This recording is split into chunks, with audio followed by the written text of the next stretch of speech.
You look in the mirror and see gray hair and assume it's age. But what if it could come back? Simply by helping your body remember how. This woman went from this to this, and this episode will tell you how. Welcome back to the Senior Health Podcast, where we blend tradition from Japan with science.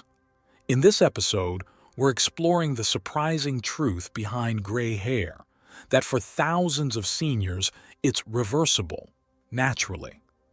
A study published in the eLife journal found that under certain conditions, human hair can regain pigmentation, suggesting that graying may not be permanent or even purely age-related at all. And yet, countless adults over 60 are told it's inevitable, or worse, that it's cosmetic and not worth understanding. So sitting across from me today is someone who's seen this unfold across generations and is still treating patients with sharp vision, steady hands, and a full head of hair, even past 100, Japan's oldest practicing doctor, a man whose life blends clinical mastery with cultural insight, and who challenges almost every assumption we make about aging.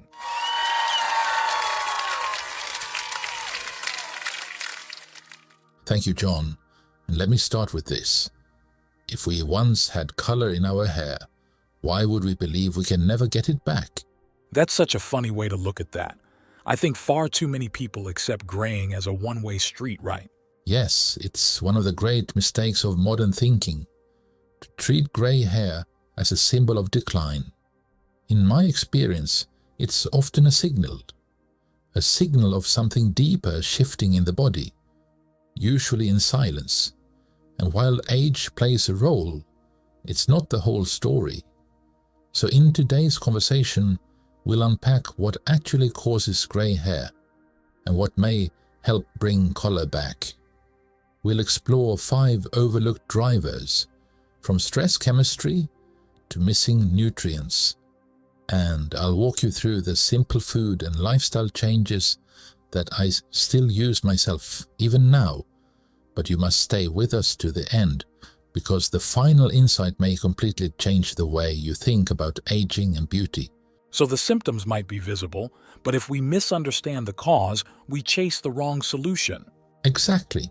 We'll walk through 5 root causes and show you how to respond with clarity, not confusion, because hair color isn't just about vanity, it's about vitality. When I was a young intern, there was a woman in her late 60s who came in for joint pain. But what she really wanted to talk about was her hair. It had turned gray almost overnight, she said, right after her husband passed. I remember her brushing it behind her ear with a kind of shame, like it meant she'd let go. And I'll never forget her asking me, "Do you think it can ever come back?" Not just the color, but the part of her that still felt alive. That moment never left me. John, the body often speaks when the heart cannot. And sometimes the hair carries the story the soul hasn't finished telling. So let's begin where most people get it wrong. Is gray hair really about missing nutrients, or is that just a convenient guess? Nutrients do matter, but not in the way most people think. The body doesn't simply run out of vitamins like a car runs out of gas. It struggles to process them, absorb them, or circulate them where they are needed.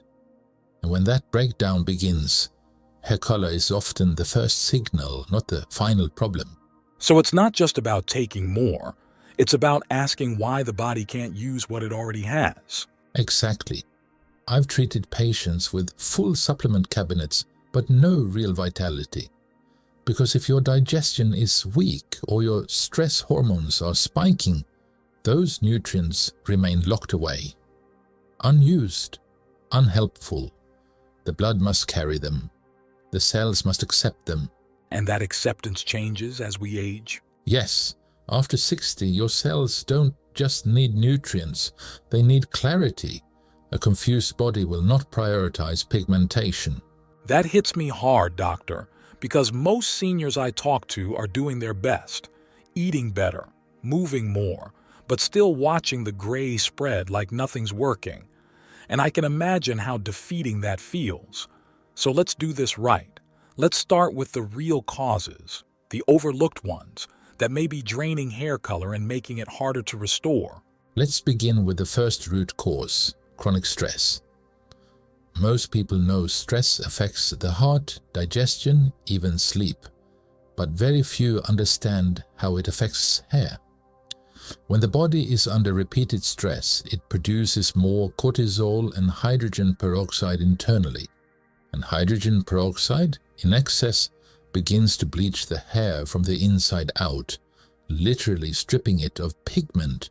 That's wild. You're saying the body is bleaching its own hair? Yes, and it's not rare. I've seen it happen after grief, surgery, even retirement. Moments when identity shifts and the nervous system doesn't know how to land. I've had patients come in saying, I feel fine, but their hair tells a different story. And now I'm realizing how many of them were likely carrying stress they hadn't named.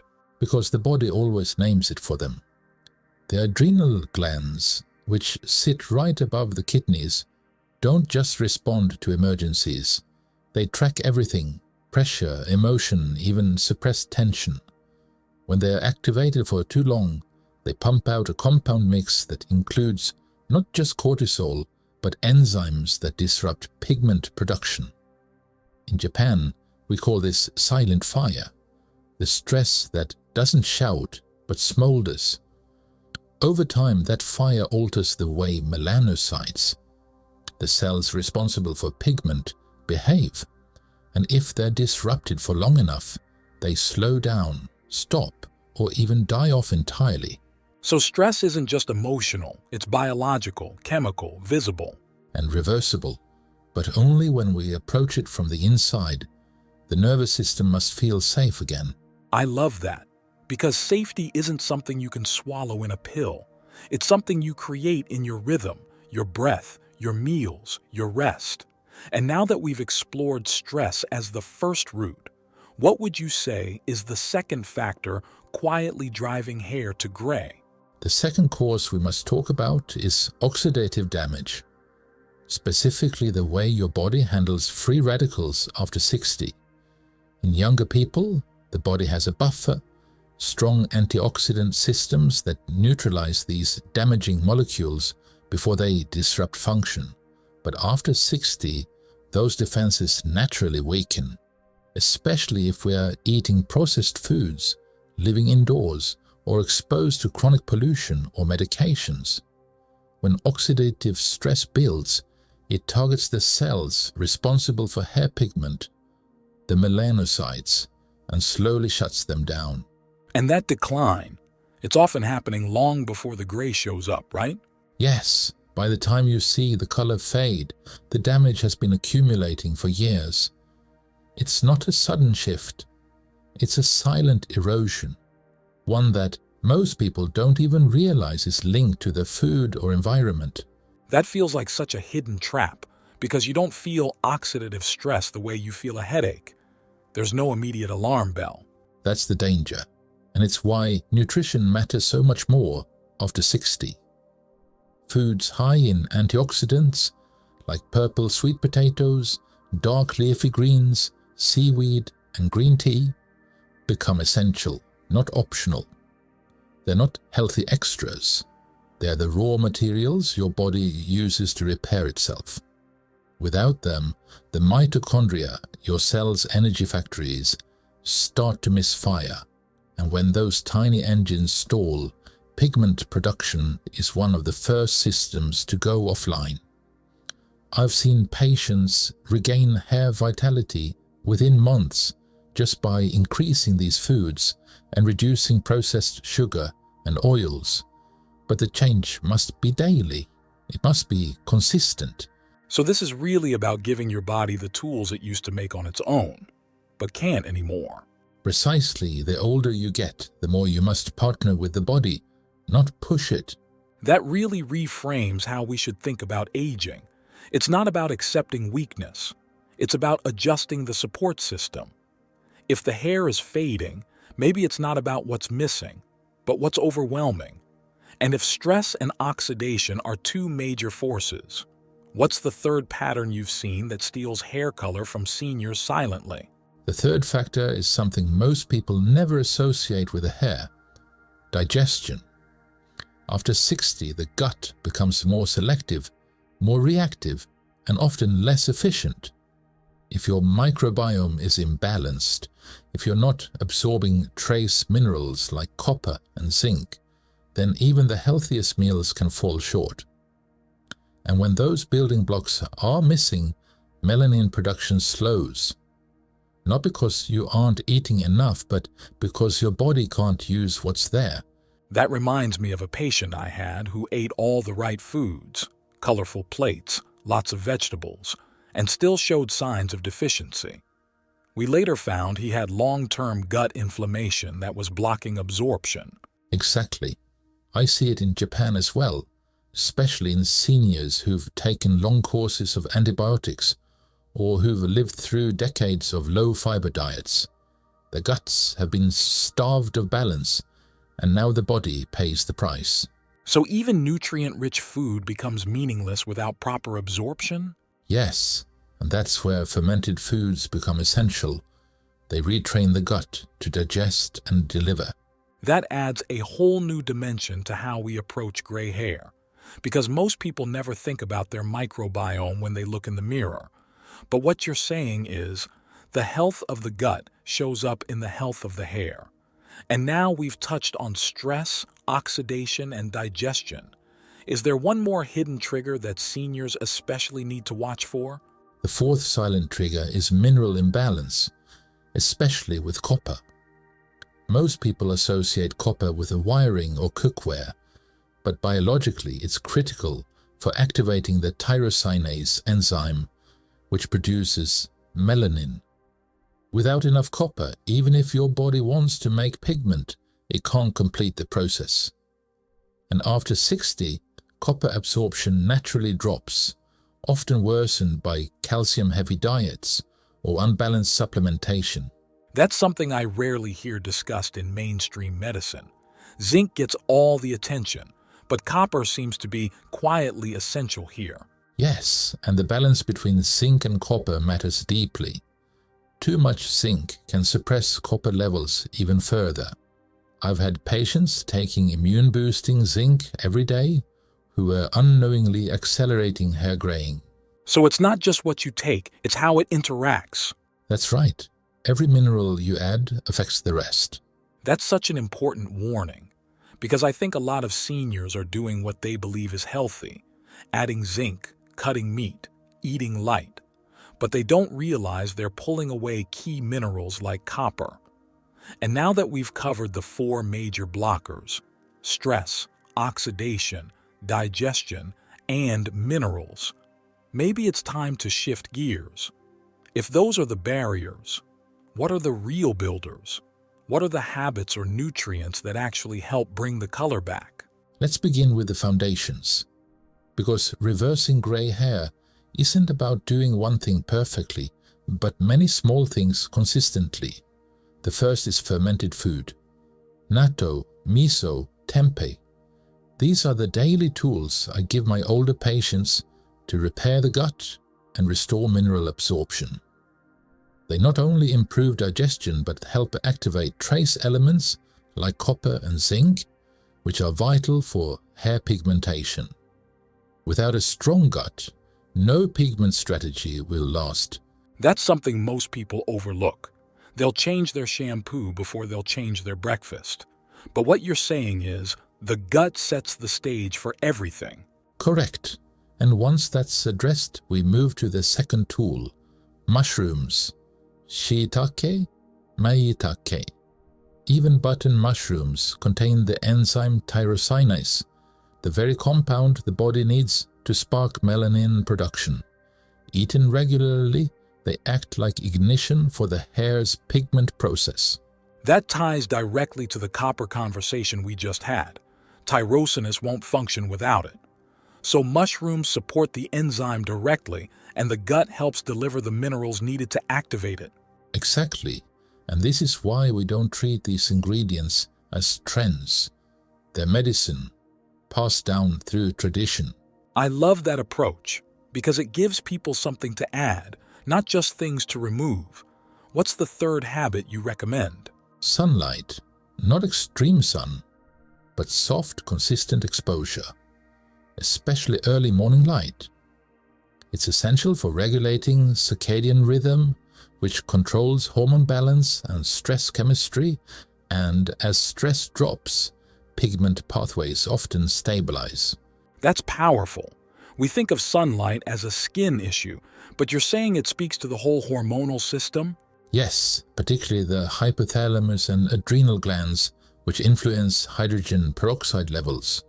When those calm down, the bleaching stops. So in a way, morning light is like sending the body a message. You're safe. You can restore now.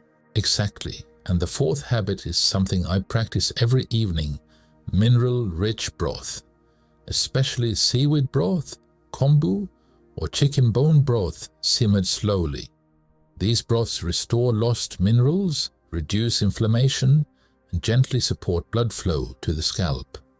I recommend a small warm cup about an hour before sleep. That's so doable and deeply calming, like nutrition and ritual wrapped together. That's the idea. And finally, breath. Deep, slow, belly-based breathing before meals and sleep. It resets the nervous system and pulls the body out of fight or flight, which, as we've discussed, is one of the fastest ways to lose pigment. That reminds me of something I tell patients often. The body can't heal when it's bracing for impact. Exactly. A calm body digests, absorbs, and repairs. A stressed body just survives. Everything you've said ties together so beautifully. From fermented foods to broth, mushrooms to breath. It's not about quick fixes, but slow, steady rhythms that rebuild what time has weakened. And it makes me wonder, what about genetics? For people who say, gray runs in my family, is there still hope to slow or even reverse it? Genetics do play a role, but they are not a verdict. What runs in families is often a combination of habits, environments, and unexamined beliefs. I've had patients with generations of early graying who managed to slow or even reverse it with the right adjustments. So yes, the genes may load the gun, but lifestyle pulls the trigger. That distinction matters because it gives people back their power. It does. And it reminds us that what we inherit is just a starting point. How we live determines what those genes actually do. That's a message so many seniors need to hear, especially those who've resigned themselves to decline because of family history. Exactly. One of the most powerful shifts I see is when a person stops asking, "Why is this happening to me?" and starts asking, "What is my body asking for?" That's the beginning of healing.